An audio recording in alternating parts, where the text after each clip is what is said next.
આજે શનિવારે શનિ અમાવસ્યા અને સૂર્યગ્રહણનો દિવસ છે। આ વિશિષ્ટ દિવસને કારણે જામનગર શહેરના નાગેશ્વર વિસ્તારમાં આવેલા શનિદેવના મંદિરે કેટલાક શનિ ભક્તો ઉમટી પડ્યા હતા। શનિ મંદિરના પૂજારીના જણાવ્યા અનુસાર વર્ષો બાદ આ પ્રકારનો યોગ સર્જાયો છે। નાગેશ્વર ખાતે આવેલા શનિ મંદિરે સેંકડો ભાવિકોએ પૂજા અર્ચના કરી હતી અને શનિદેવની કૃપા યાચના કરી હતી। આવા વિશેષ દિવસ અને શનિ પૂજા અંગે મંદિરના પૂજારી કપિલગીરી ગોસ્વામીએ આપેલી વિગતો પ્રસ્તુત છે।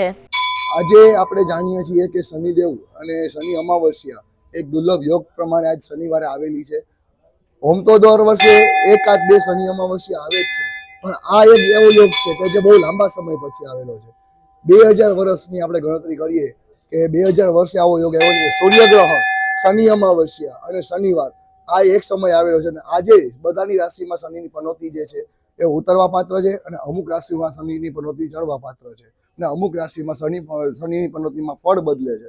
એટલા માટે આજે શનિદેવની પૂજા કરવાનો એક મોટો યોગ ગણાય છે। એટલે આજે બધા ધર્મપ્રેમી ભાઈઓ તથા બહેનોને એક અપીલ છે કે શનિદેવના મંદિરે જાઓ, શનિદેવની પૂજા કરો અને શનિદેવની સારી દ્રષ્ટિનો એક લાભ લો।